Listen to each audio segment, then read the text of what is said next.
اکبر کہا اور اس زور سے کہا کہ مکے کی گلیاں گونجنے لگی۔ اب عمر ایمان لانے کے بعد حضور کی خدمت میں حاضر ہو کے عرض کرتے ہیں حضور کیا ہم حق پہ نہیں ہیں؟ فرمایا ہم حق پہ ہیں۔ کہ اللہ کا دین سچا نہیں ہے؟ فرمایا اللہ کا دین سچا ہے۔ کہا کہ آپ اللہ کے سچے نبی نہیں ہیں؟ فرمایا میں اللہ کا سچا نبی ہوں۔ تو فرمایا پھر ہم چھپ کے نماز کیوں پڑھیں؟ کہا کہ عمر تم جانتے ہو حکمت ہے، اتنے جو ہے وہ ہماری تعداد نہیں، اور کفار کا جور و ظلم اور ستم۔ عرض کی حضور ہم کعبۃ اللہ میں جا کے نماز پڑھیں گے۔ مسلمانوں کی دو صفیں بن گئی، ایک صف کی قیادت امیر حمزہ کر رہے ہیں، ایک صف کی قیادت حضرت فاروق اعظم کر رہے ہیں، درمیان میں حضور چل رہے ہیں، اور روایات میں آتا ہے حضرت عمر چلتے جاتے ہیں اور ساتھ لا الہ الا اللہ پڑھتے چلے جا رہے ہیں۔ اور پھر جا کے وہاں پہنچے تو وہاں جو صنادید قریش تھے ان پر سختہ طاری ہو گیا۔ حضرت عمر رضی اللہ تعالیٰ عنہ جب ایمان لائے تو آپ نے ایک ایک کافر کے گھر کے دروازے پہ کھڑے ہو کے کہا، جب کوئی بھی شخص مسلمان ہوتا تو کفار اس کو مارتے، زود و کوب کرتے، ظلم کرتے، ستم کرتے، گھسیٹتے بازاروں میں، لیکن حضرت عمر ایمان لائے تو ایک ایک شخص کے دروازے پر کھڑے ہو کر کے کہا کہ تم کمزوروں کو مارتے تھے، میں تمہیں بتانے آیا ہوں میں محمد عربی کا نوکر بن گیا ہوں۔ بلکہ آپ نے اعلان کیا جس نے اپنی بیوی کو بیوہ اور بچوں کو یتیم کروانا ہو اور اپنے ماں باپ کی کمر کو جھکانا ہو وہ عمر کے مقابلے میں آئے۔ اللہ اکبر۔ زنیرہ نامی ایک خاتون تھی، بہت کمزور، راوی کہتا ہے کہ اس کی ہڈیوں میں گودا نہیں تھا، عشق رسول تھا، اور اس کا ظالم آقا اس کو مارتا ہے، اور جب مار مار کے تھک جاتا ہے ادھر سے عمر آ رہے ہیں، یہ اسلام لانے کے پہلے کی کہانی ہے، تو ادھر سے عمر آ رہے ہیں تو اس نے کہا عمر تم جوان آدمی ہو تو یہ چھوڑتی نہیں ہے اپنے نبی کا نام، ذرا تم آؤ۔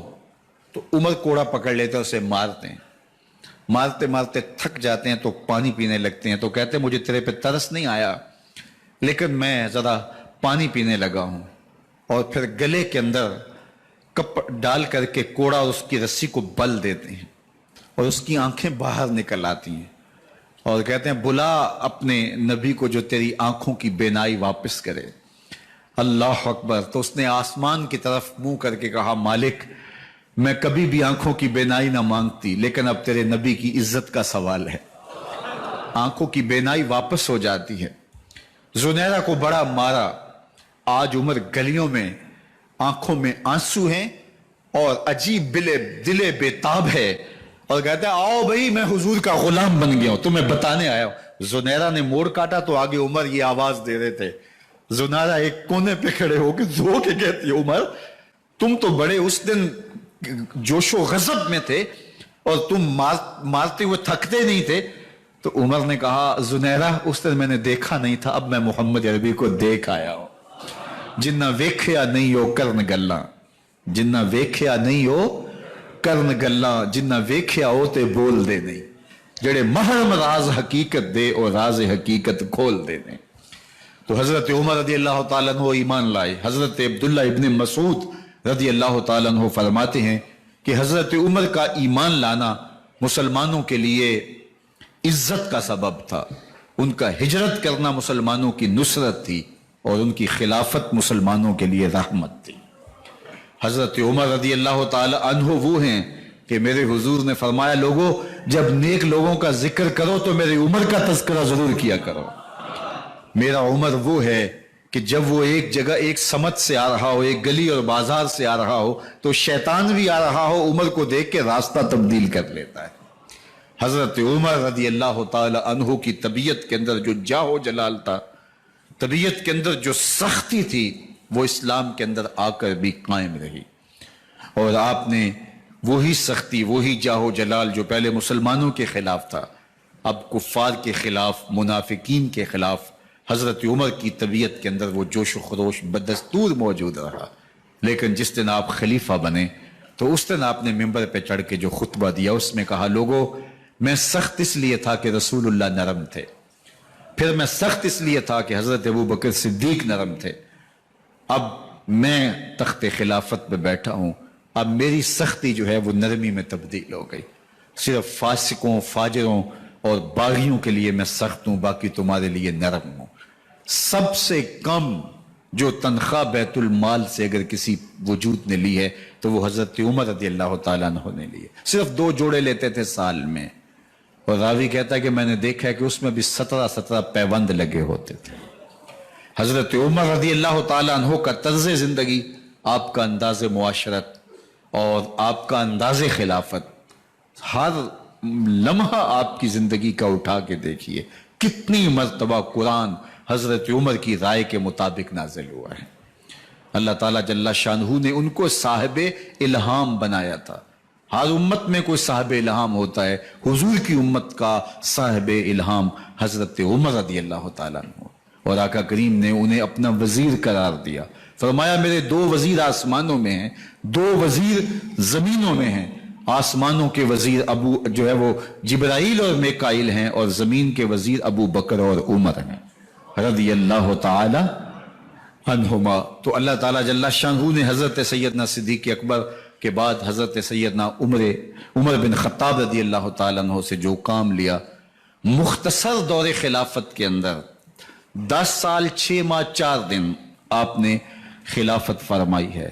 لیکن کہاں سے چلے اور یہاں مکران تک، بلوچستان کا حصہ ہے، یہاں تک آپ کے سلطنت کی حدود وسیع ہوئی.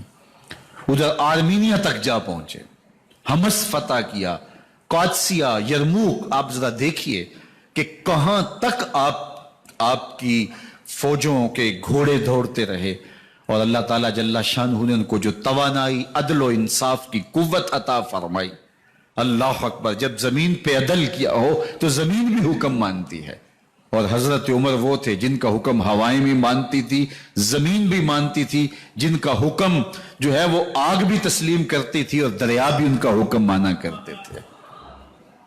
مصر کے اندر رسم بد جاری تھی، یہ رسم بد جاری تھی کہ سال کے بعد 1-2 شیزہ کو زیورات پہنا کے اچھے لباس میں ملبوس کر کے دریا کی بھینٹ چڑھایا جاتا، اس کی قربانی دی جاتی، اس کا خون بہتا تو دریا چلتا. جب اسلام مسلمانوں نے مصر فتح کیا تو گورنر نے لکھا کہ اسلام تو اس طرح کی رسوم کی اجازت نہیں دیتا، لیکن خشک سالی ہے، لوگوں کی فصلیں ویران پڑی ہیں، تو حضرت کیا کیا جائے.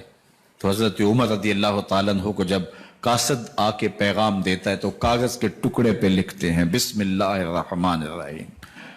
مصر کے نیل کی جانب عمر کا خط لکھتے ہیں، اے نیل اگر تو اللہ کے حکم سے چلا کرتا ہے تو چل، ورنہ ہمیں تیرے چلنے کی کوئی حاجت نہیں ہے. اور قاصد کو کہا یہ خط لے جاؤ اور جا کے دریائے نیل میں پھینک دو.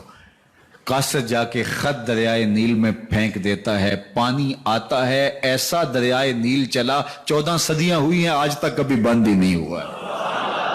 دریا حکم مانتے ہیں، آگ نکلتی ہے. لوگ حضرت عمر رضی اللہ تعالی عنہ کے پاس آئے، حضرت لاوا پھوٹا ہے، آگ نکل رہی ہے اور مدینے کی طرف بڑھ رہی ہے، اب کیا کیا جائے؟ فائر بریگیڈ تو زمانے میں تھی نہیں. عمر نے اپنی قمیض اتاری، جس قمیض پہ 17 پیوند لگے ہوئے تھے چمڑے کے، کہا یہ قمیض لے جاؤ، جدھر آگ بڑھ رہی ہے آگے ڈھالنا، آگ پیچھے بھاگ جائے گی. زلزلہ آتا ہے تو زمین پہ دھڑا مارتے ہیں، زمین رک جا، کیا عمر نے تیری چھاتی پہ عدل نہیں کیا ہے؟ تو یہ عمر ہیں رضی اللہ تعالی عنہ کہ جن کے انصاف کی وجہ سے، جن کے عدل کی وجہ سے اللہ تعالیٰ کی رحمات اور اس کی برکات کا نزول ہوتا تھا، اور اللہ تعالیٰ نے مسلمانوں کو وہ آبرومند حکومت دی. کائنات کی تاریخ کے اندر ایسی حکومت آپ نے نہیں دیکھی ہوگی جو حضرت عمر نے حکومت کی ہے. اللہ اکبر. فرمایا فرات کے کنارے پہ ایک کتا بھی پیاسا مر گیا تو اس کا حساب بھی عمر سے ہوگا. جب اتنے علاقے فتح ہو گئے تو ایک دن حضرت عمر بیٹھ کے رو رہے تھے تو کسی نے کہا حضرت رو کیوں رہے ہیں؟